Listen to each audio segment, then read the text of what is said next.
Good morning. I'm Dan Doherty, Executive Vice President and Head of BCW's North America Public Affairs and Crisis Practice. Thank you all for joining the first in our series of webinars looking at the forces of play this election and how it will shape the landscape on the other side of November 3rd. And no mistake about it, this election year, being 2020, is unprecedented. Perhaps the old adage that the stakes couldn't be higher is actually true this time. From the massive and tragic global health challenge of COVID and the economic havoc that it has brought, continued escalating tensions with China, ongoing challenges of climate change, there are massive geopolitical forces at play and to contend with. And of course, domestically, we're having an intense national discussion on racism and racial inequities and now facing a Supreme Court nomination battle. So no doubt an incredibly complex environment from a public affairs perspective. And one of the key areas we're focused on helping our clients is understanding how these factors are evolving and helping them develop strategies that advance their business and organizational goals in light of those challenges.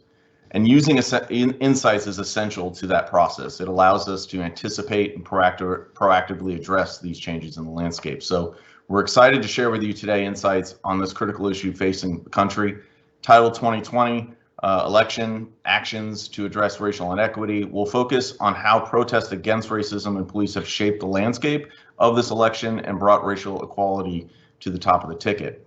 Our discussion will be informed by data captured by our sister company, PSB Insights, related to how these events are impacting voter behavior and campaign strategies more broadly during the general election, as well as key considerations for brands moving forward.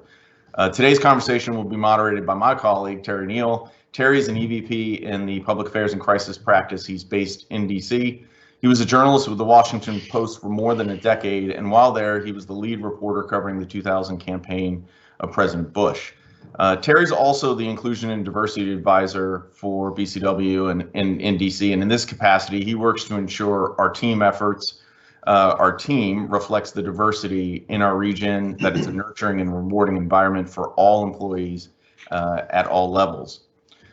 His focus for our clients externally helps build brands and implement outreach and communication programs focused on diversity and inclusion throughout their organization. So without further delay, I'm glad to turn it over to Terry, who will introduce our other panelists. Terry? Great. Thank you so much, Dan, for the kind introduction. As Dan said, I was a journalist for a long time, most of my career, about 20 some odd years. Spent most of that time at the Washington Post and before that, the Miami Herald. I left journalism in 2008 after spending my last few years as the deputy metro editor at the Post, overseeing a group of political reporters. And I've been on this side of the PR aisle ever since. Having spent the better part of 2 decades covering everything from city council meetings to state legislative sessions to presidential elections, I hold a very intense personal and professional interest in politics and policy. This year, I can tell you that between the pandemic and the related economic fallout, and then the protest and social unrest around the killings of George Floyd and Ahmaud Arbery and Breonna Taylor, among others, this has been a year like I've never seen, and I've been around for quite a while. Excuse me. But what we wanted to do today was a little bit different. We've already had back, a few months ago, and I moderated or participated in a couple panels where we talked about our feelings and our emotions about what was going on after the killing of George Floyd. We wanted this conversation to take a little bit of a different tone. What we wanted to do here today was to have a conversation that went deeper than just exchanging opinions. We wanted to have a conversation that was driven by data and research and insights. And looking at the data, what is it telling us about the impact of this year's social unrest on the 2020 elections? We also have some interesting data on what this year's unrest means for corporations and brands, and we'll get into that a little bit later as well. In short, the data are telling us a lot of different things. We're not going to try to oversimplify anything today, and we may not even answer the question. We brought together a panel of really smart people to help us analyze the data, and we're going to talk about it, and then we're going to let you ask us questions at the end. So be thinking about what you want to ask and be ready to send them in. I want to start by introducing Kathy Hartman, who is essential to this conversation. Kathy is an Executive Vice President and Managing Director at PSB Insights, a full-service research consultancy firm and a part of the BCW Group. PSB Insights provides cutting-edge research and analytics to some of the world's most admired brands, from leading Fortune 500 companies to niche startups across industries, including technology, financial services, healthcare, retail, hospitality, and CPG. Kathy has more than 20 years of experience in consumer insights, having held executive roles on both the consulting and the client side of the industry. Next, I'd like to introduce Dag Vega, who, like me, is an EVP in the Public Affairs and Crisis Practice at BCW in DC. He's a really impressive background. He's held senior communication roles on 3 presidential campaigns, including Gore 2000, Kerry 2004, and Obama 2008 campaigns. For 6 years, he was a special assistant to the president at the White House, where he held the surrogate communications, led the surrogate communications team, and managed all of President Obama's TV interviews. The last person I'd like to introduce really needs no introduction if you've been around BCW or even WPP Network for a while, and his name is Charlie Black. He's the chairman of Prime Policy Group, and he was the founder of the firm's predecessor, BKSH and Associates Worldwide. Charlie is widely recognized as one of the nation's leading public affairs professionals, serving as principal legislative and public affairs advisor to several Fortune 500 companies and trade associations. He also leads Prime Policy Group's client teams in several public policy disciplines. He's played key roles in the presidential campaigns of President Reagan, George H.W. Bush, and George W. Bush, which is actually where I first met him more than 20 years ago when I was covering the Bush campaign for the Washington Post, and Charlie was advising the governor from Texas at the time, who was running for president. And finally served as the senior political advisor and strategist to Senator John McCain's 2008 presidential campaign. An attorney with more than 40 years of experience in government, public affairs, and politics, Charlie has managed successful elections of several U.S. senators and members of Congress. And now with that, and having introduced everyone, and Dan was, of course, too modest and not introducing himself properly as our leader in public affairs and crisis at BCW. But Dan, thank you for that, and thank you for pulling this together. And with that, I'd like to really turn this conversation back to Kathy to start with some of the insights that they have gathered, that PSB Insights has gathered with tracking polls over the last several weeks and months. Kathy? Sure. Thank you, Terry. So PSB Insights began conducting biweekly polls in early June, so right around when protests began to spread across the country following the death of George Floyd. So the slide you're seeing here, pulled from our most recent poll conducted at the end of August. This is showing the breakout of Americans' attitudes towards racism, police brutality, and the protests. So take a look quickly at the bright green piece of pie. So this is showing that 32% of Americans believe that racism and police brutality are problems faced by Black Americans today. And they also believe that the protests are helping to raise awareness towards this problem. Importantly, though, this actually represents an 11 percentage point drop from what we first saw back in early June when we began the polling. And this drop isn't just seen among Republicans, the party that we know are least likely to be supportive of the protests. Instead, it's gone down relatively equally among Democrats and Republicans. So now take a look at the larger blue piece of pie. So here we're seeing that 23% of Americans don't believe police brutality towards Black Americans is an issue. And further, they don't believe that the protesters really should even be out there. And this number actually represents a 12-point increase since the beginning of the protests. And this increase is largely driven by Republicans.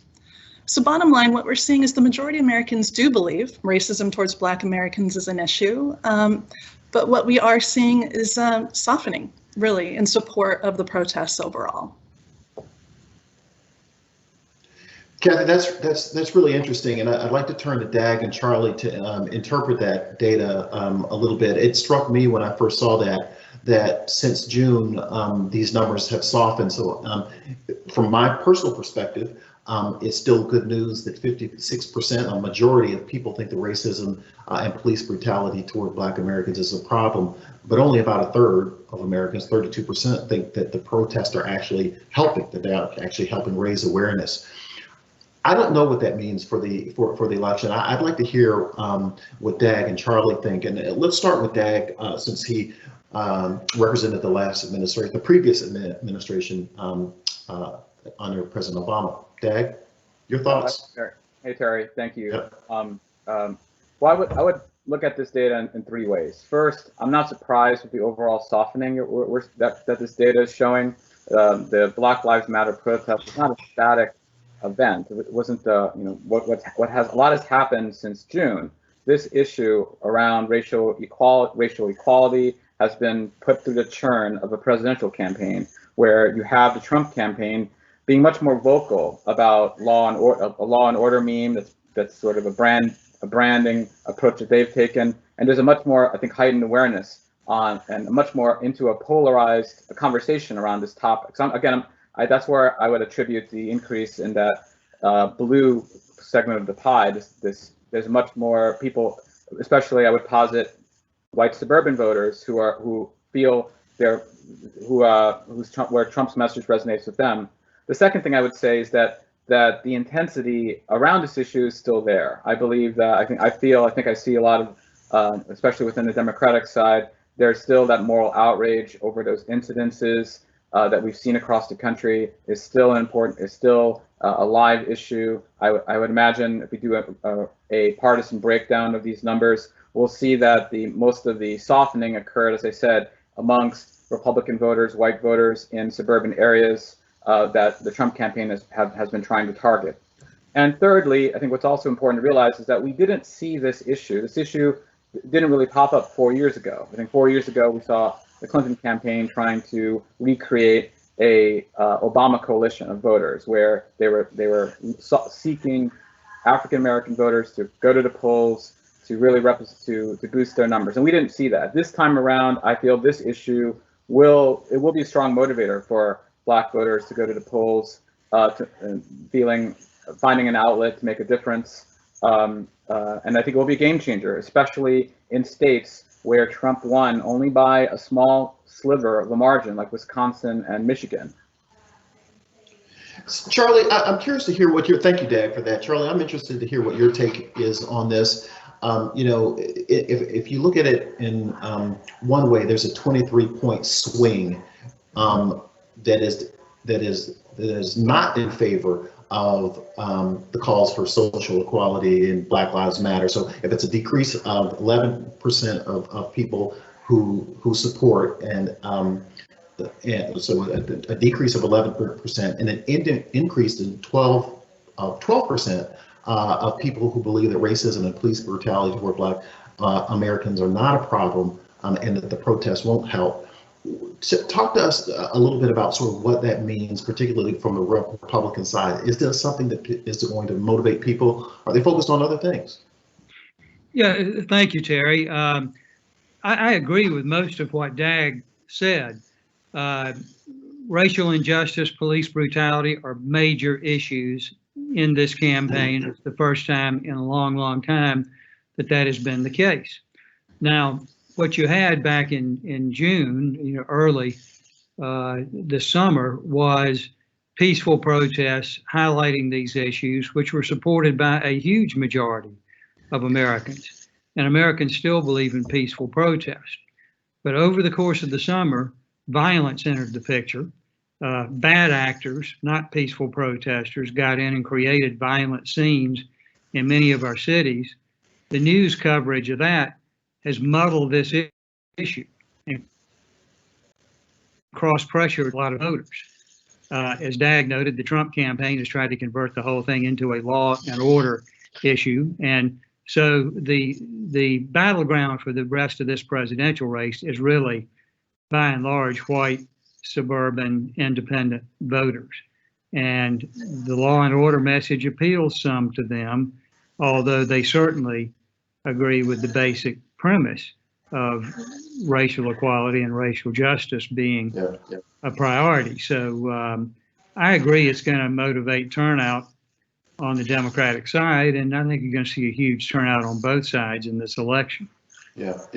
I agree. I think it's going to motivate both sides, and it's interesting to me. I look at this sort of from a media perspective, and as a former media person, this to me is like a Rorschach test, one of these situations where people are really looking at the same thing and seeing something completely different based on their selective perception. I saw a poll recently that said that 93% of, not a poll, excuse me, but research recently that said that 93% of the protests have been peaceful. But I think there's a whole cohort of Americans who are only seeing the violent part of the protest. And there's no question that there's part of it. So what you've got is, on one side, a group of people who are sort of buying into President Trump's dystopian vision of lawlessness and looting and anarchy. And then on the other side, you've got people who are making these passionate calls for racial justice, and not differentiating themselves from a messaging standpoint from those who are doing the looting and the violence, even though those are a very small part of the people. For me, this is one of the issues that BLM has, which is that, I consider myself a Black Lives Matter person, but I don't know who the leaders of the organization are. I've never met, I've never gotten any mail from them. I don't know how or even if you can become a member of it, but I know that I support the idea of that racism is a continuing and pernicious problem in our society, as is police brutality. And so I think we've got this thing here where people are only seeing sort of what they want to see, and it's really, really driving people to be passionate on both ends of the spectrum. And you really see it on social media. Yeah, Terry, if I could interject here. I mean, I think the dystopian view that you just mentioned is not going to win the Trump campaign many converts.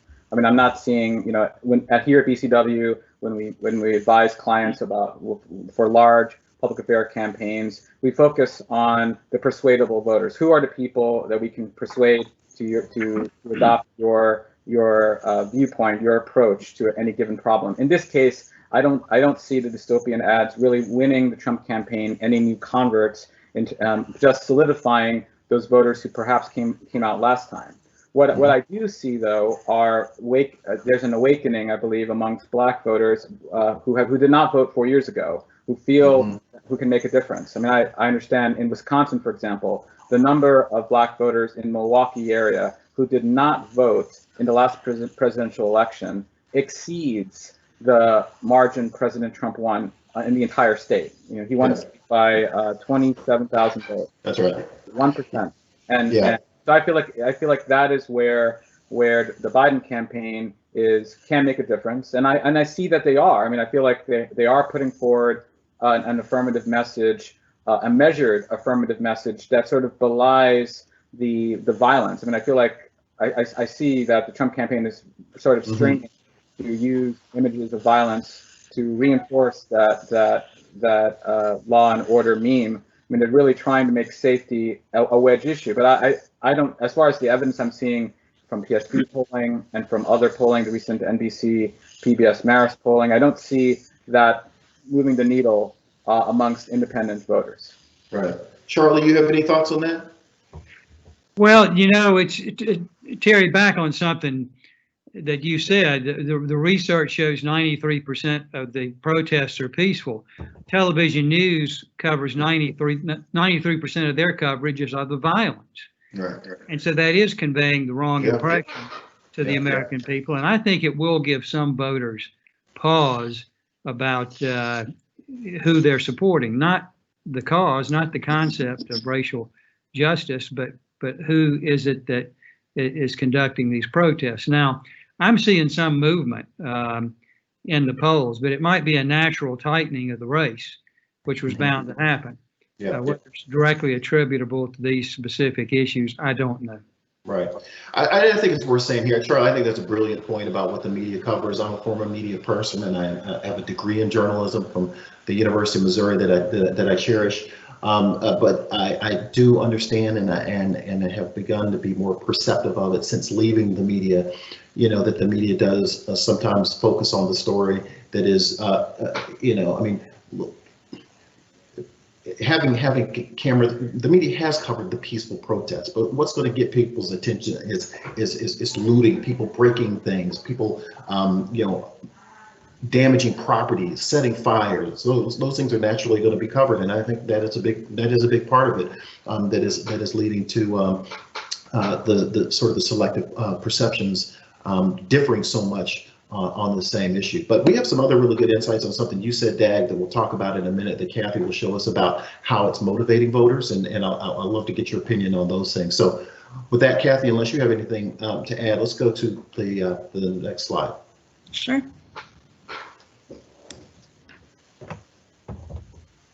All right.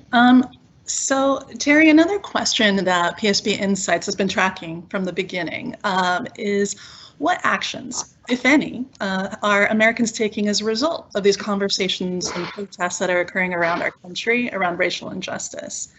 So what we're taking a look at here are specifically, we see that 35% of Americans, so over 1/3 of Americans, are having more race-related conversations. And this number has held quite steady since early June. And another interesting finding we see once we really start poking at these numbers a bit is that Gen Z, or Gen Z of voting age, I should say, 18, 20 to 24-year-olds, as well as Black Americans, are most likely to be the agents of change. So it's these two demographic groups that are more likely to be engaging in conversations about race. They are also watching documentaries or reading books to learn more about issues of racial inequality. They're more likely to take political actions, more likely to donate to nonprofits committed to ending racial injustice, and more. And it's not too different, really, from what we've seen at different times in our country's history. It's the young, and it's those that are most impacted, that are out there on the front lines, really trying to drive change. But if we could go to the next slide, what we're going to see here, though, is that we're going to be taking a look specifically at this green bar in particular, or the proportion of Americans, the 67%, that say that they are definitely going to vote in the upcoming presidential election. And what we're seeing when we then start breaking that down by generation and by ethnicity is that while Gen Z, while Black Americans, we do see them as agents of change on this topic right now, that may not be driving people to the polls to the levels that we may expect. So take a look at that generational split on the right-hand side. So there you see only 33% of Gen Z right now said that they are definitely going to vote in the upcoming election. And that's in contrast to 81% of boomers. Now, with Gen Z, this really isn't that big of a surprise relative to older generations. This age range, they've historically demonstrated very low voter turnout. What's really interesting here, though, is this percent of Gen Z likely voters that's actually decreased by 13 points since June, when we first began polling around or following the death of George Floyd.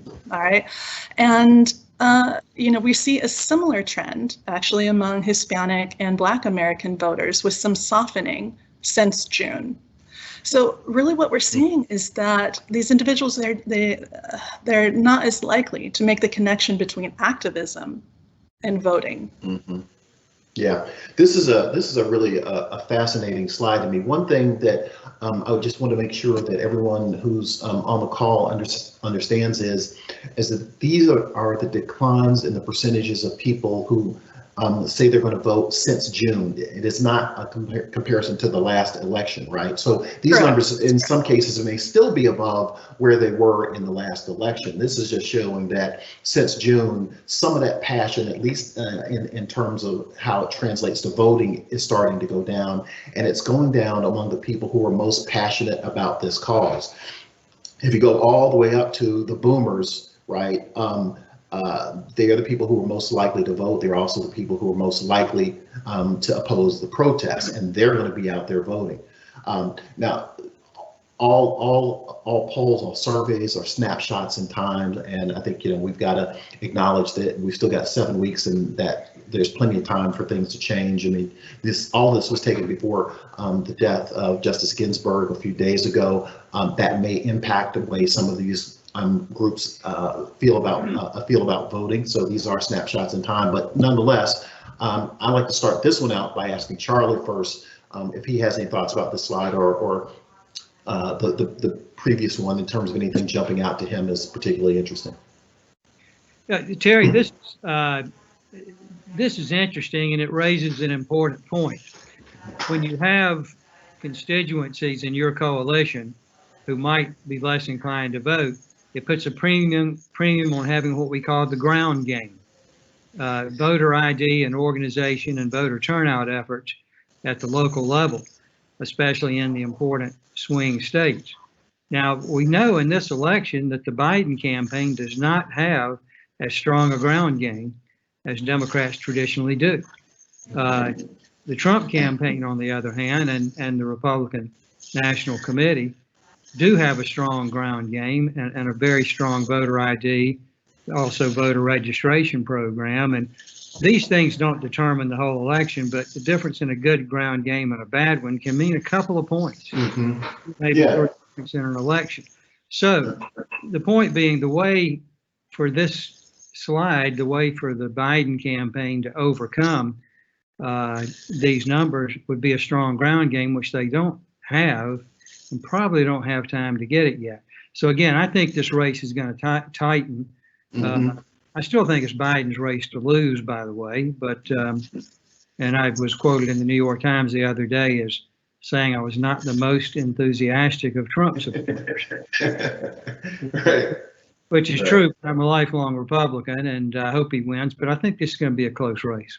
I think it's going to tighten too, and it usually does right before the election. I've been covering these things since the mid '90s, and that is usually the case, with the exception probably of when Clinton ran against Dole, all those years ago. But I wanted to ask Dag, number one, if he agrees with Charlie about what he's saying about Biden's ground game, and is that a game changer? And then, of course, talk about what else jumps out at you from these two slides.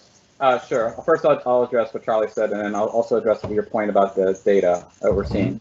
Well, I mean, what I'm seeing, though, I sort of disagree with Charlie on the ground game. I don't think the Trump campaign has a very sophisticated ground game. I mean, I'm living in Alexandria, Virginia. I'm talking to you from there, living in a swing state. The other day, I got some campaign literature from the Trump campaign targeting me. I'm not going to vote for him, but you need to have a sophisticated ground operation that can target on that, have door knockers, folks who can target the most persuadable voters instead of doing sort of large literature drops. And that's just one little thing. On that point, on the piece of literature, the Trump campaign is pushing forward a very dystopian view and using defunding the police as one of their talking points, as a way to persuade voters. What I think is also very telling is from the Biden campaign's point of view, they are putting forward they're spending a lot of money, ad money, on targeted ads, outspending the Trump campaign hand over fist when it comes to targeting their poor voter groups. But I think that's relatively recent, though, Dag. I think the RNC in general and the Trump campaign have had a big jump on them in terms of sophistication and just sort of reach of their digital operation. I think Biden is starting to catch up from everything that I understand. But the Trump campaign has been extremely. Yeah, go ahead. I mean, I have to disagree. For example, on this very issue, we're talking about racial equality. The Biden campaign in the last 2 weeks just started rolling out 3 ads called Shop Talk. If you go on YouTube, you'll see a group of African-American men wearing masks in a barbershop. And they're having a frank conversation about racial equality, criminal justice reform, and their experiences as Black men having to talk to their son about being careful when they walk down the street or how they should conduct themselves with law enforcement. They're speaking about real experiences, as I said earlier, that relate to the moral outrage that people felt, especially I think Democratic voters felt in June. And they're spending $65 million just last week alone on those set of ads targeted in Wisconsin, Michigan, Pennsylvania, those states, as I said before, where Trump just won by a sliver. In Michigan, as you know, he won by 0.3% of the vote, and in Michigan, that's a game changer. And putting forward a strong affirmative message on criminal reform, not allowing themselves to be defined by images of violence violent protests, which are not based in reality. So Right. I feel as though the Biden campaign does have a sophisticated operation. My understanding, after talking to a lot of folks in that orbit, is that they do have a strong digital grassroots campaign going on, especially in these ground states. They're not, as I said before, these ads, this buying that we're seeing now in the intense period, doesn't demonstrate any sense of complacency. Right. Well, Charlie, I want to ask you about that, because the flip side of this is the president is openly running a campaign, and there's a digital campaign. He's sending out mailers on this, where he's essentially suggesting that Biden and the left want to destroy the American suburbs, right? I mean, he said as much. That's not even a paraphrase. They want to destroy the suburbs. They want to restore these housing programs, affordable housing programs in the suburbs and that sort of thing. To what extent do you think that's going to be effective in the places where there are these real battlegrounds, which are in the suburbs, largely of these large industrial Midwestern and to some extent sort of Midwestern and Eastern states, from Pennsylvania to Ohio, Michigan, Wisconsin, the suburbs around those big cities, and Philly, Pittsburgh, Cleveland, etc. How does that play there? Well, it doesn't play very well because they come on too strong with it, and your ads aren't credible if they're not factual and if they misstate what the opponent has said. One of my big problems with Trump. But here's what you've got in this race. Historically, you can go back to 1964. When race is an issue, it's bad for the Republicans. When health or health care is an issue, that's bad for the Republicans. So what do we have here? We have the COVID, obviously by far and away the top issue, and we have racial justice as a huge issue. So the economy, on the other hand, is the only big issue on which Trump leads Biden consistently. So Trump is trying to convert the COVID issue into who can bring the economy back. I did it once, I can do it again. He's actually doing a better job on that message, and the economic numbers, statistics are helping him out some. On the race question, he's trying to convert it to law and order and threaten voters. I wish they were more subtle about it. It might work, but I'm not sure it will. Yeah. Those economic numbers have been interesting to me. Basically, what they say to me is that people are not, by and large, blaming Trump for the state of the economy since the pandemic. And I can understand that in part of it, but I wonder if the Democrats are doing enough to make their case for the economy. And here's what I mean by that, Dag. This is really a question for you. Biden was on about a week or so ago, and it was very eloquent. It was after the news came out about Trump making disparaging comments about the troops and that sort of thing. He gave a very passionate speech, and he talked about all of his accomplishments, but not once did he say, you know what, we took over an economy that had been ravaged by the previous administration. Unemployment rate was 10%, right, about what it was now. We brought it all the way down to 5%. And after after Trump was elected in 2016, it only went down another 1.3 percentage point. He cannot take credit for all of the improvement in the economy, right? And I never hear the Democrats making that argument. I never hear them arguing proactively for what they do for the economy. It's almost as though they have ceded the economic argument to Trump. And I think that's why Trump has at least a chance in this race, and why it's going to get even closer than it already is. Right. Well, I think what we've seen in this discussion that obviously racial justice isn't the only issue out there. Yeah.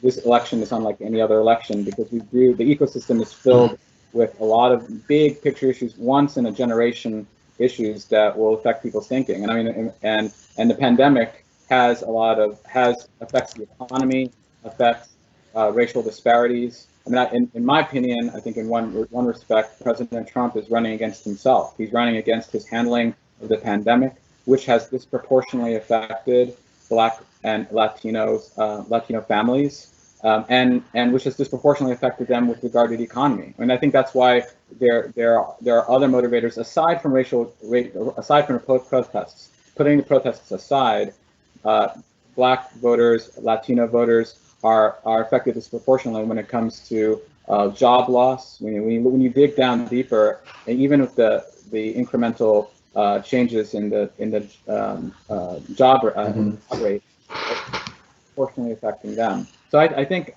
and the other thing I would say is, this is not President Trump is running the election campaign.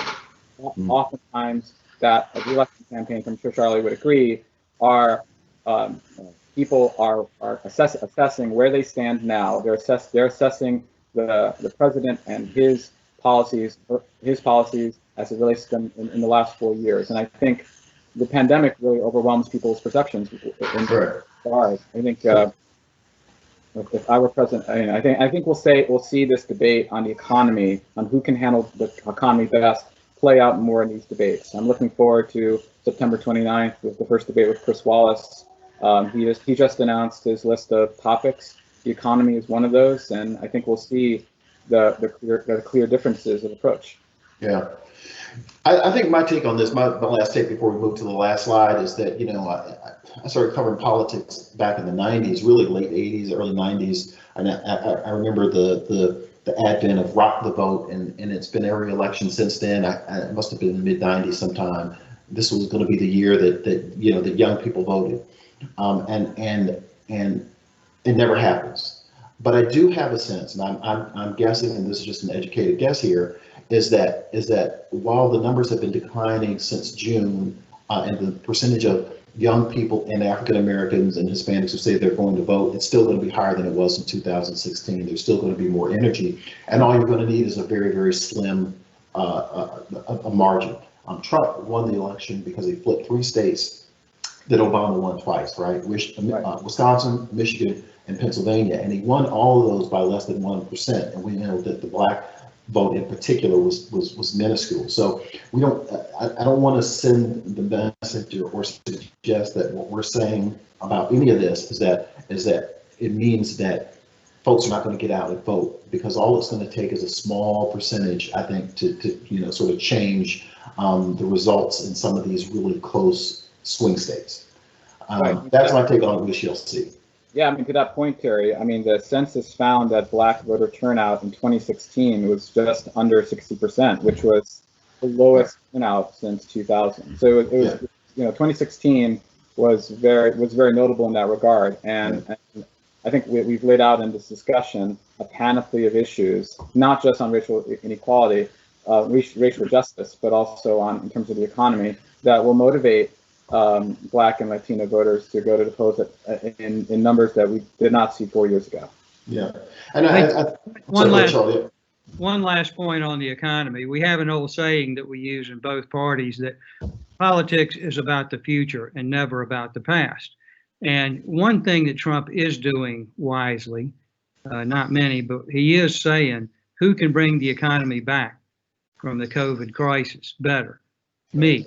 I did it before, I can do it again. Mm-hmm. And actually the fact that jobs are beginning to increase already while we're still in the middle of the pandemic bolsters his case some. So I think in the end, he may win this argument on the economy. But I also think, Dag, that the debates could be very important this time.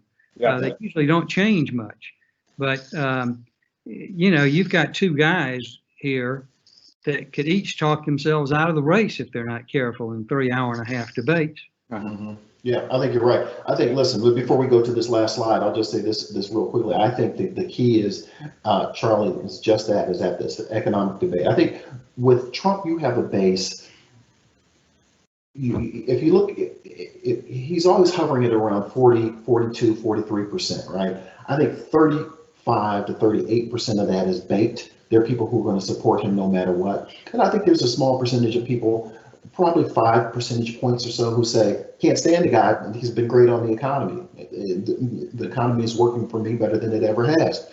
And if the Democrats cannot appeal or reach into and win some of those voters, they're going to have trouble winning this election, right? They've got to be able to peel away some of those voters. So when people go to the polls, Trump only has his hardcore base voting for him. And it's a small sliver of people, but I think that's really what we're fighting over here. I think the racial justice issue is certainly an issue. But I think if Biden and the Democrats can't speak effectively about the economy and what they can do for the economy, it's going to be a really, really close and tough race for them. But I want to move on because I want to make sure that we're saving time for people to answer some questions at the end. Kathy, can you talk us through the last slide and because this one, it takes us in a little bit of a different direction than what we've been talking about. Sure, thanks, Terry. So immediately following the protest, several brands started to speak out publicly against systemic racism, and some brands, albeit fewer, also spoke out specifically in support of the Black Lives Matter movement. So PSB Insights wanted to understand how these corporate actions were impacting Americans' support of these brands, if at all. So what you're seeing here is the percent of Americans who claim they are either more or less likely to support a brand that condemns racial injustice, or that first column on the left, condemns police brutality, or speaks out in support of Black Lives Matter. And the data show the majority of Americans are more likely to support a brand that takes one of these actions. Although some support, those that support Black Lives Matter is found to be a bit more polarizing, honestly, than the other actions. But what we're seeing is there may be a bit of fatigue in listening to the brand responses that we've been hearing since the beginning of the protests. So specifically, we see that support of brands who speak out has decreased significantly across each of these three dimensions. So for example, while 36% that they're more likely to support a brand that condemns racial injustice, this represents a 12-point drop since early June. Simultaneously, there's been an increase in the proportion of brands that are saying that they'd be less likely to support a brand that that condemns police brutality or speaks out in support of Black Lives Matter. So it really just goes to show it's a tricky terrain out there for brands to navigate right now. And it's not shown here, but we also asked Americans what brands they believe are doing well in speaking out about these issues. And when we look at results among those who support the protest specifically, we see some interesting findings. So first, we see some big brands, Amazon, for example, they're consistently seen as both a brand that is doing a good job and doing a bad job. You kind of expect this because on one hand, Bezos has been very public in the news regarding donating money to causes that fight racial injustice and speaking out in support of Black Lives Matter. But other people, despite that, are potentially wondering if he's doing enough, or, for example, if his labor practices walk the walk. Another brand getting mixed results here is the NFL, as an example. So since the nationwide protests began, the NFL did begin to take a public stance in support of Black Lives Matter. However, as most Americans recall, they didn't always support that cause. And consequently, when they did begin to speak publicly in support of it, it was seen by some as a bit disingenuous. Now, in terms of brands that are consistently seen as doing a good job, we see a couple of trends. First, we're seeing that brands where it fits their DNA, Ben & Jerry's, for example, their actions are seen as aligning with their historical beliefs, their actions, and they're getting some credit for it. Second, we see that brands that are viewed as taking some risk, NASCAR, for example, are popping. So when NASCAR banned, for example, the Confederate flag in their raceways, they really popped among Americans as standing out and doing well. That said, among those against the protests, that's also causing some anger to their response. So again, it's a mixed bag, and it's a hard thing for brands to navigate right now in this current environment. Yeah, this was very interesting to me in some ways, and in some ways it wasn't. I mean, ultimately, Kathy, right, what this says is with regard to issues of race, anything you do, you're going to have some people who love you, and you're going to have some people who hate you, right? That's correct. Yep. and it's just that simple. The difficult thing is that we have, and being in the industry that we're in and doing what we do, we constantly are having companies and brands come to us in the last 6 months or so since George Floyd in particular. And saying, what do we need to be doing? What do we need to be doing better? How do we need to say it? And I think it's going to take some really good counsel from really smart folks to figure out how to really sort of maximize that dark green group there, those who are more likely to support without, for lack of a better term, pissing off the folks who are less likely to support. It's going to be a fine line to walk, and one that we're going to be doing a lot over the next, few years. But Charlie, Dag, love to hear from you on this. You guys kind of are coming from a little bit of a different perspective. Charlie a little bit more on the lobbying side, Dag a little bit more on the PR side. But I'd love to hear from both of you about what you guys think about this. And Charlie, feel free to go first. Well, this is very important and very instructive. First of all, anything that companies do has to be authentic. The NFL, which I have represented sometimes in the past, because they had held the line against Colin Kaepernick, when they did come around and say we support Black Lives Matter, some people didn't see it as authentic. Now, what they really are doing now is saying our players are who we are. The league is not the commissioner or the 32 owners, it's the players, and the players are doing a good job of helping the league in this on this issue. On the other hand, somebody that I just call attention to one of my clients, Randall Stevenson, the CEO of AT&T. When this all started, he went out and had meetings and did research and talked to all variety of people of all walks of life, including his own employees, to see, where do we stand? Where does AT&T stand, and what do we need to do? And he's taken actions. So those who are familiar with what AT&T is doing give them high marks, which also goes to show something that we know in our business, that the biggest driver of corporate brands is CEO reputation. If the CEO has a good reputation and is authentic, that'll help the brand. That's very interesting, Charlie. Very interesting. I would agree with Charlie wholeheartedly. I think the clients we're speaking to, especially back in June, have had to think thoughtfully about what is their purpose, and how does that articulating that purpose resonate with key audiences, including their own employees, not just customers, not just stock, people who have a stake in the business, other stakeholders.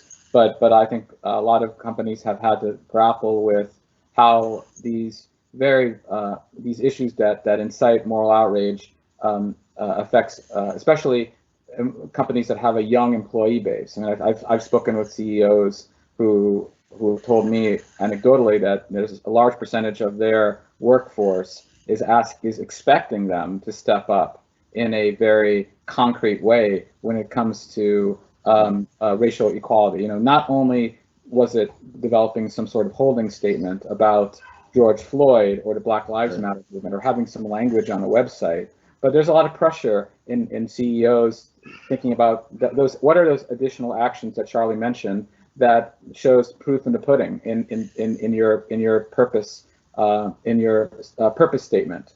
I just spoke with someone yesterday, one of my clients yesterday, who's concerned about some tension within their workforce right now between people who believe in the Black Lives Matter movement and people who want to defend the police. They're having to, and that intensity, that tension is only going to increase in the next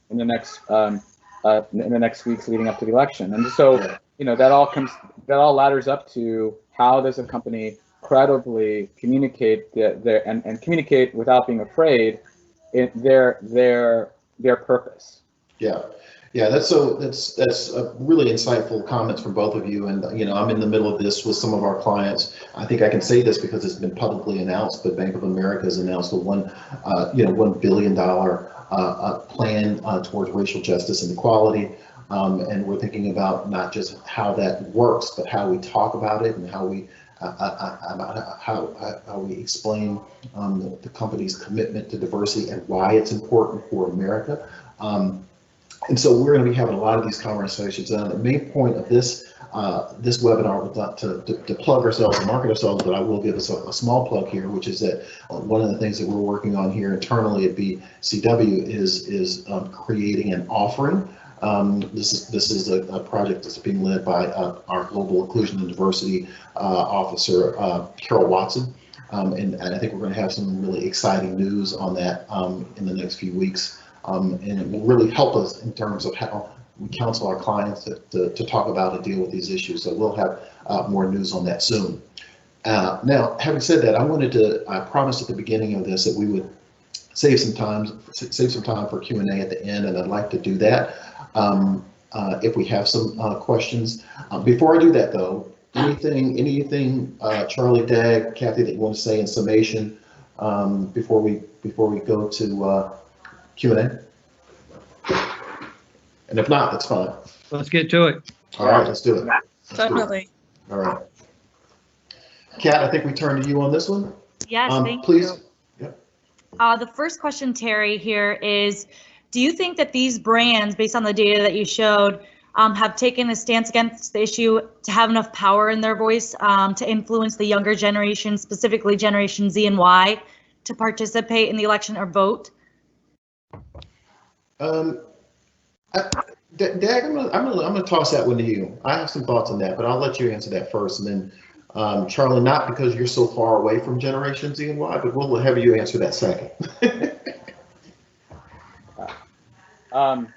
So yeah, no, like as I said, I've spoken with some CEOs who are concerned that they're trying to balance what they're hearing, especially from Generation Z, their workforce, which less so Generation Z, more so millennials, who are part of the workforce, who feel that their CEO and their company should step up at these important inflection points, including the Black Lives Matter protests, stepping, especially when their company should have a voice in the conversation. So I feel that's definitely a pressure, a consideration. A lot of leaders we're speaking to now, a lot of CEOs we're speaking to now are trying to grapple with. It's not an easy question because sometimes you see younger members of the workforce organize in a way and have a specific call to action. In some instances, they just want the company to speak out. So obviously, it comes down to the company putting forward an authentic statement, an authentic value-laden statement about what they stand for that's thoughtful and that's real and that can be backed up by action. Whether companies can influence young people to go out to the polls in November, I'm not sure that I haven't seen any evidence whether that dynamic can happen, whether companies have that much of a influence on voters thinking. I think it's perhaps one factor. I think if I were CEO, I want to be concerned with whether my workforce believes that what they're doing is part of something bigger and that they feel happy and satisfied and loyal to the company that they're working for. Yeah. Charlie, any thoughts? Well, the biggest element in persuading people to vote is peer group pressure. So if a company has a big customer base of Gen X people, they can figure out how to run a program to make it cool to go vote and make it cool to get your friends to go vote. And sure, it can make some difference. It's not going to change the election entirely, but if you got those percentages you saw up from 32% to 38% of Gen Zs who voted, that'd be a huge help to Joe Biden. Yeah. Well, I'll tell you real quickly, my thought on this is a little different. I honestly think it has almost nothing to do with voting. I think it has to do primarily with business. And I think what happened after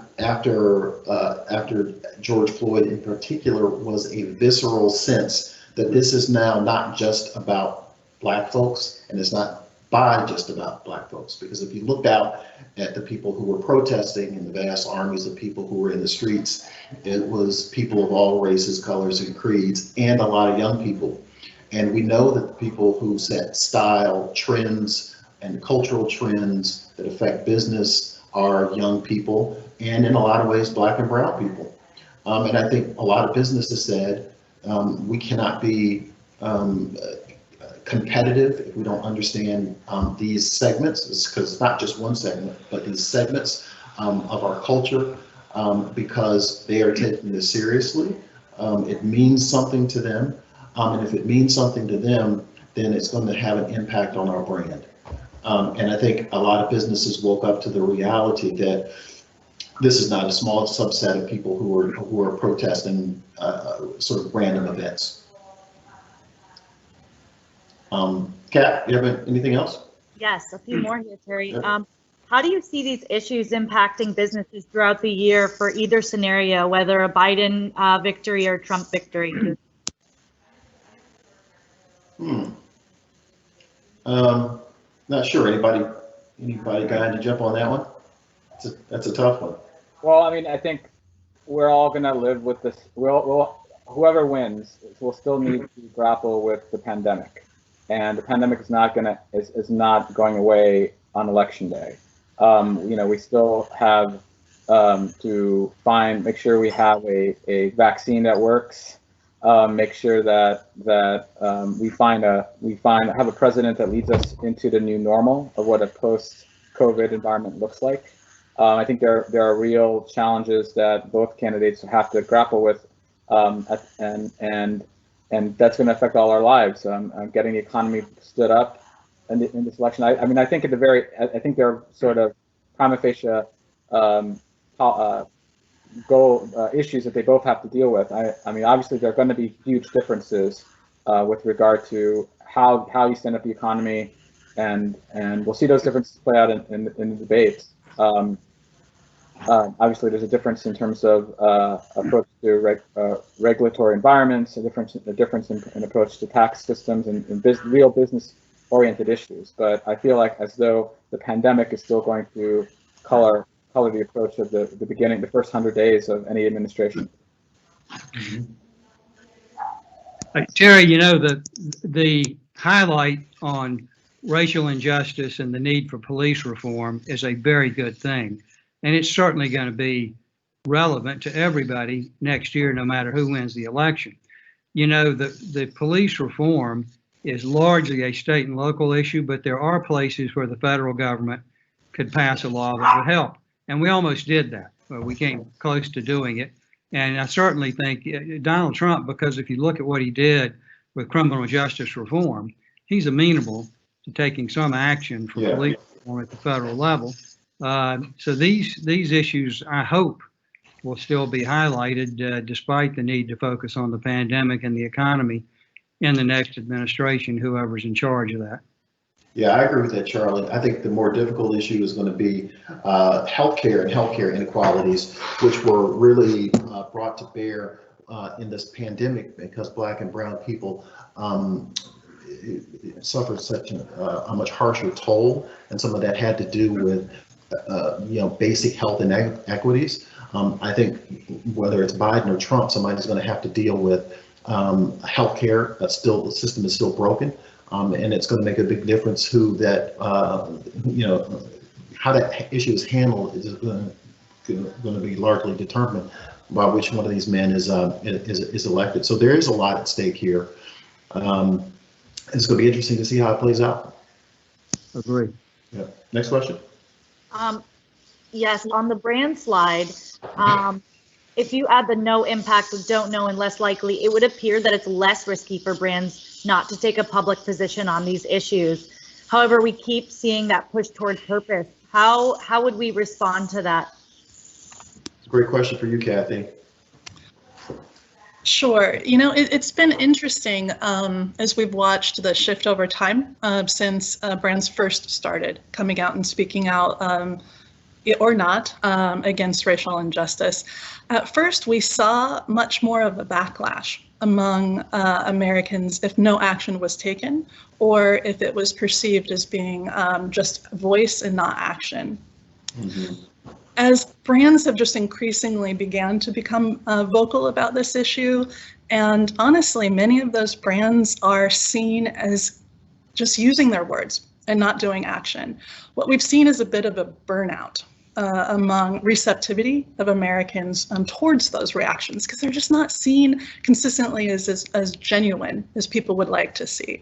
So I think what we're starting to see, particularly with these numbers, and as you pointed out in the question, the sum, if we were to take those who really wouldn't take any action, I think what we're seeing is more of a exhaustion, if you will, a bit of a strong word, of just brands that are talk and not action.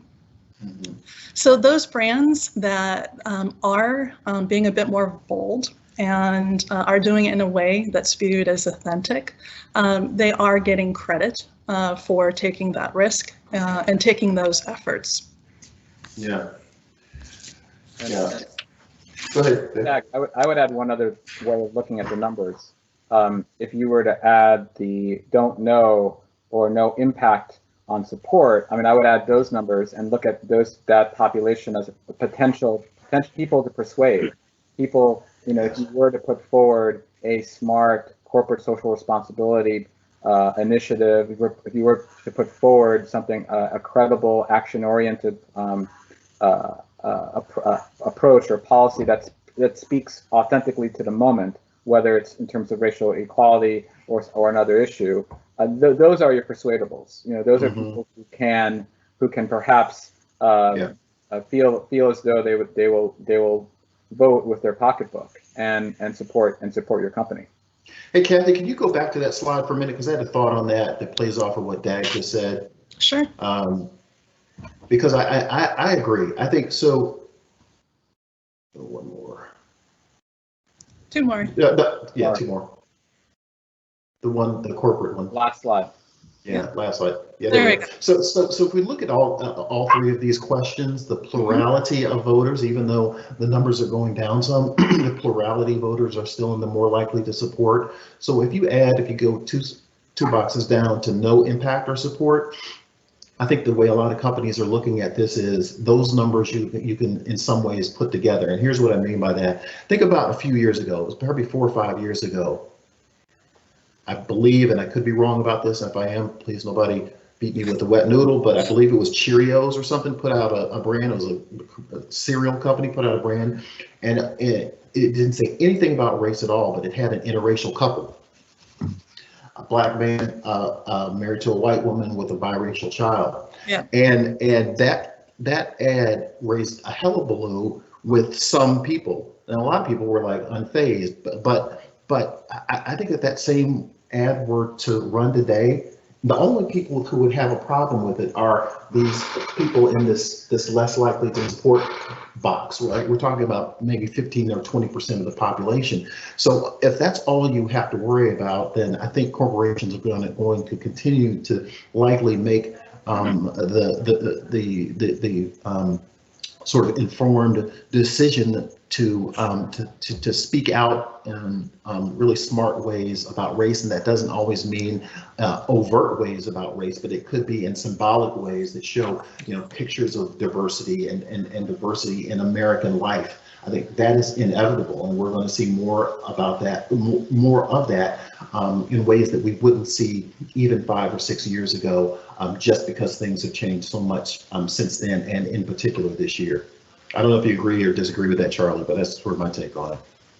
I do agree with it, and I would focus on the majority, and where you've got again, people have to be authentic and they have to follow through, but you've got support if you do things. Right. Yeah. Yeah. Okay.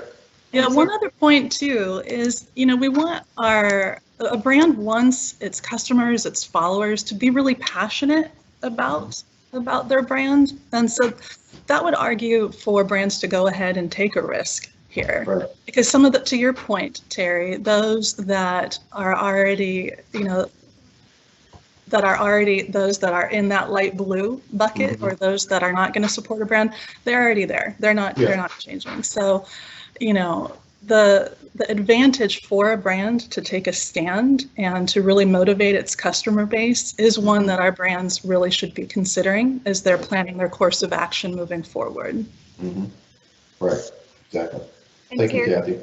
Yep. We're talking a lot about brands here. We had a question come through about, whether you have to support the protest, support a candidate. What are the political landmines as a company to be aware of when you're considering those messages and commitments publicly? I think Charlie already spoke to it a little bit, and I think the biggest one is authenticity. You've got to appear to be, authentic. But Charlie, do you want to speak to that anymore? It was your point, and I thought a really good one. Well, yeah, I mean, you first of all, you need to know your customers. You need to know your customer base. But I do think people are looking for risk taking. and that you'll be rewarded for risk taking if you follow through, if you're being authentic. Right. And the other point to that is that you support policies, you support actions that doesn't make you look like a hypocrite in the future. Obviously, you need to stand by those actions and anticipate whether you need to backtrack from them. We've seen some brands in this during the pandemic that put forward a policy and then them having to backtrack on it. So obviously that's the other consideration. How can you stand by these policies for the long haul? Yeah, agreed. Yeah, your customer base will be watching that follow through, and if they don't see it, it likely would have been better if they didn't take that initial action or that initial stance at the start. Right. Yeah, exactly. Very good. Kat, do we have anything else? Yes. How do you see these recent? Do you think these recent events will be impacting voting behavior, and are you seeing that in any of your data? Yeah, I mean, I think that's. I think it's difficult to. I think the short answer is yes. Whether it will cancel itself out is what we don't know. In other words, will the people who are motivated by BLM, by racial justice, will they be canceled out by people who are worried that the suburbs are going to be destroyed if Biden becomes the president, or we're going to have a world of anarchy? And that's what I don't know, and that it's difficult to tell from the data. And I think we won't have a clear answer to that until sometime after the election. That's my personal thought. I don't know. Please chime in, fellas, if you have any different views on that. And Terry, I would actually agree with the data. It's very hard to isolate any one driver of what we're seeing in likelihood to vote. Right. It isn't just that the protests or activism around Black Lives Matter is happening right now. Obviously, we're still dealing with an economy that has been hit hard, and the implications of COVID-19. So it's all of these things together, not just, for example, the protests and the issues on systemic racism that is having a play here on likelihood to vote. Right. And when we look at and lead public affairs campaigns, we don't look at one data point. We need to look at all of the panoply of data points out there. I mean, the one that struck me is there have been studies around voter registration, and predictably, voter registration lagged at the beginning from March to May during the beginning of the pandemic because everyone was at home. People had other concerns. There are a couple of voter registration studies out there that showed in June there was a huge spike in voter registration in battleground states nationally, and I think it's attributable to the spotlight that Black Lives Matter protests shed on racial justice issues and motivating people at the time when all these numbers were really high. Getting people feeling motivated that they want to do something about the injustice that they see. So anyway, that's another data point I'm looking at. We're in the midst of voting right now here in Virginia, where I live, where early voting has already started. I think people will be looking at that very closely. But I was very taken aback by the increase in the voter registration numbers in June, correlated to this very topic of these protests. Mm-hmm. Yeah. Yeah, voter registration is up, and it's up among all groups. Significance of that is that when people register to vote, over 80% of them vote in the next election. Right. So that's one reason I say that I think turnout is going to be high on both sides, and I do expect a high minority turnout. Some of it driven by these issues. I hate to say this, but if there are still violent activities going on in some of these cities that are on TV every night the last week of the election, that's going to hurt Joe Biden. I hope it doesn't happen. Nobody wants violence, but the turnout's going to be big either way. Yeah. Well, I did a survey of one. I have a son that turned 18 last week. and he's fired up and ready to vote, and has gone online and registered, and he says that among his friends and the people that he's closest to, that they're all excited about it, and that means absolutely nothing because it's anecdotal. But the sense I get is that there are some young people for whom this will make a difference, and I think if this were any other year that my son turned 18, I don't know that he would be as excited to vote as he is this year. So Right, very interesting. yeah. Kat? We have a question that's related to how the Ruth Bader Ginsburg nomination may impact the turnout this year at election. Yeah, I'd love to hear from Charlene Dagg on that one. Well, that's going to be another factor in having a high turnout. Now, traditionally, right of center people, Republicans and more conservative independents, want a more conservative Supreme Court. And so this might, again, depends on who the nominee is and how they handle themselves in the hearings. But having this go on right now might drive out more people right of center. On the other hand, the most progressive parts of the electorate hate this. They hate that there's going to be another conservative on the court, and they hate the process. And to the extent they weren't already going to turn out because they hate Trump, this will bring them out. Yeah. Dagg? I think in general, Supreme Court fights, I mean, I don't want to sound like a cynic here, but I think in general, Supreme Court fights are not on the front of people's minds outside the Beltway. It's not that much of a motivator. Looking at past fights, in terms of the numbers of people, what is resonating. That said, given how close this is to the election, and given the iconic status of Ruth Bader Ginsburg, I mean, right now, she has her name recognition as a justice, I think far supersedes any in recent memory. That's right. People outside the Beltway. The passion behind her fight for women, for equal rights for women over the years, and her story, which is being told now, is, I think that shows you the kind of emotion and intensity that this becomes another flashpoint. And the question is, where does that intensity manifest itself? Now, obviously, for Democrats, it needs to manifest itself away beyond the two coasts, California and New York, where it's not going to really change the electoral college map. It needs to resonate in the Midwest. We need to see whether that's going to move voters who have followed. I mean, I just heard a story in NPR today about the people who were camped out in front of the Supreme Court to honor Ruth Bader Ginsburg in waiting, and they profiled a family from Pittsburgh who drove down here to stand in line last night in order to be first in line to be part of honoring her today.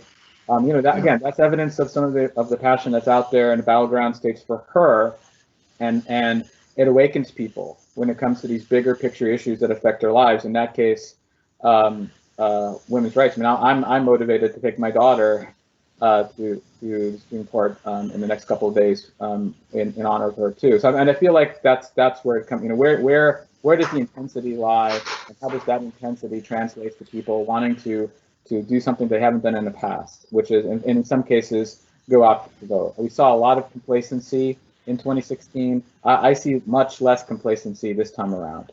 Yeah.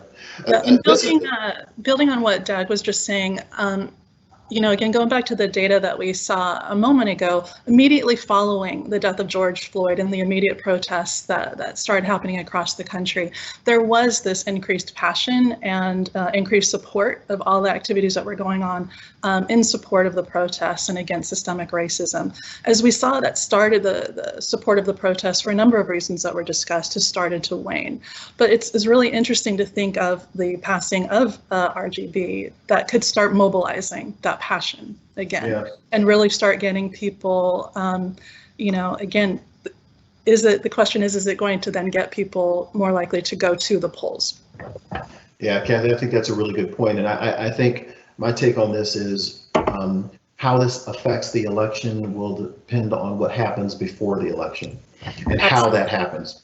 Correct. And I think if this is seen by the left as and even a lot of moderates as Trump rushing and pushing this thing through and being sort of hypocritical about it compared to what happened in the last year of Obama's presidency. And I know there's probably 3% of Americans who could tell you who Merrick Garland is, but I think people sort of get the idea about what happened under Obama and him not getting to choose his last year, what's happening this year. I think if that happens, it's going to be a huge boon, obviously, for the right, because they're going to put themselves in a position to control the court for really a generation or more to come. The bad news is I think it will really clarify, that point will really clarify to a lot of people who may not be that motivated to vote right now, if that happens. If she is replaced and she's replaced by someone who's a polar sort of opposite, and all of these things that the left care about are suddenly seen to be at stake and at risk, I think you're going to see a massive turnout, and all those numbers that we talked about earlier about people who are motivated, I think you're going to see a total change based on what happens over the next couple of weeks. That's just my guess. I think actually, I disagree with Dag a little bit. I think in most cases, people don't care all that much about the Supreme Court, but just for the reason you also did say, Dag, RBG is a little bit different. She is a sort of a cultural icon. She represents something, as well. There's a mainstream movie that brought her to the attention of a lot of people who could name anybody on the Supreme Court. So this is going to be a little bit different, and having this fight right before the election, I think, could be a huge motivating factor for the left. I think with that, we're 3 minutes over, right? And so we should probably start to wrap it up. Kat, or how do we have time for one more quick question, maybe? Yeah, I think so. Okay. This question will certainly be good for Charlie, I think. So there's much discussion, emphasis around how this is the most unprecedented election yet. I know Dan mentioned we hear that quite a bit. Charlie, how would you rate this election, and would you say this is one of the most significant that you've seen? Well, I've been around presidential politics since 1976, and I can't remember a year when a lot of us didn't say this is the most important election in history. They're all important.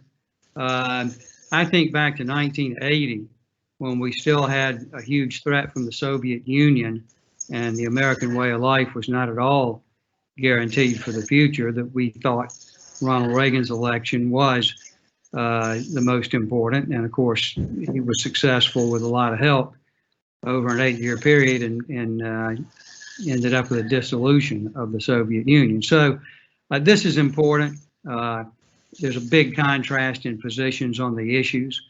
Who wins will determine a change in direction of the country or not. But let me tell you something. Who controls the majority and the U.S. Senate is just as important as who gets to be president. Because if Republicans maintain majority control of the Senate, a lot of the progressive programs that Biden and Schumer and Pelosi want to do will not be done. If Democrats control it, I think you're going to see a huge wave of progressive legislation. Yeah. Kathy or Dag, any thoughts on that? I mean, I have to agree with Charlie about the Senate. I mean, obviously, and I think going back to the previous question about the Supreme Court, the other thing the Supreme Court fight intensifies is a conversation on Senate races. I think certain senators will be targeted in that conversation, and we'll see more activity on the campaign trail in that regard. With regard to what I've seen, and I've been in campaigns for the last 20 years, and I think this definitely stands out in terms of the number of crises that we are all living through. I think in the past, a lot of these campaigns have been about personalities. The question is, who would you want to have a beer with at the end of the day? I think that type of question is perhaps less important now than it was in previous campaigns, because right now everyone's at home, everyone's forced to wear masks, everyone's lives have been upturned, unlike any of before. We are speaking to you now via a video conferencing app, and we're all practicing social distancing. Many families out there have their lives have been upturned economically. So I feel like there's definitely a different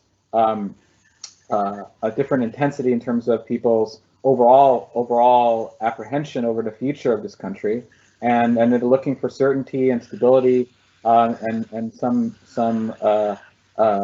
competence when they go to the voting poll, go voting. I mean, the other thing, just not to throw another wrench into this whole issue, is obviously the other discussion out there is what will happen if the race is too close to call, and that's another scenario, a nightmare scenario I'm worried about. I worked on the Gore campaign in 2000 where it was too close to call, and a bunch of my colleagues, I was in Nashville, a bunch of my colleagues got shipped out to Florida that evening when the election wasn't decided. I went to New Mexico because that was another state where it was too close to call, and there was this long protracted fight. So I'm also that's sort of top of my mind. I think when we get to November, if this year can't get any worse, and this election can't get any crazier, another dynamic to think about is what will happen if it is too close, and how that will affect the country.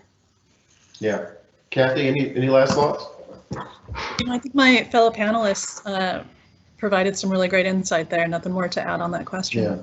I thank you, Kathy. I'll wrap it up with this. I think, and I've been around politics for a long time too, since at least the late 80s or so, and I've heard every single election, this is the most consequential election that we've ever had. I actually think this one is, and I think for some reasons that we haven't talked about here today, I think they're not all ideological. I think this election largely is about Donald Trump and Trumpism. And that does not mean necessarily conservatism versus liberalism, because there's large parts of Trump that are not traditional conservative, particularly on issues like trade. Donald Trump is a Democrat on trade, essentially, or at least the old traditional Democrat on trade and protectionism. So it's not that. It's really more about cultural issues, how we look and how we think about institutions, how we think about America's role in the world, how we interact with our traditional allies like NATO, etc. And in the past, even though we've had big difference between Republicans and Democrats, Republicans and Democratic presidential candidates largely have not been arguing about whether we should be involved in NATO or not, or things like that.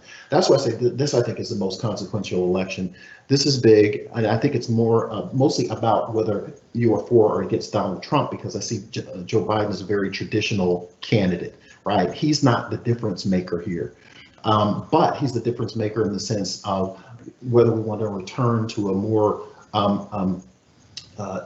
institutional and traditional form of leader and leadership. And in that way, I think this is the most consequential election of at least since I started following politics. Maybe not since I was a child. There were some really big important elections in the 60s, but at least in the last 30 years or so. Listen, with that, we've gone over a little bit, and I apologize for that, but it was a really great conversation. I want to thank all of the panel. First, thank Dan for bringing this together. I want to thank the panelists. Kathy, your insights were really great for guiding this and making this a smart conversation. Dan and Dag, thank you for jumping in there with your thoughts and insights as well. And most of all, thank you for those who took time out of your day to join this call and ask us some questions. And with that, I'll leave it at that, and we can wrap up the call. Thank you so much, and everyone else have a great day. Thank you. Bye-bye. Thank you. Thanks a lot.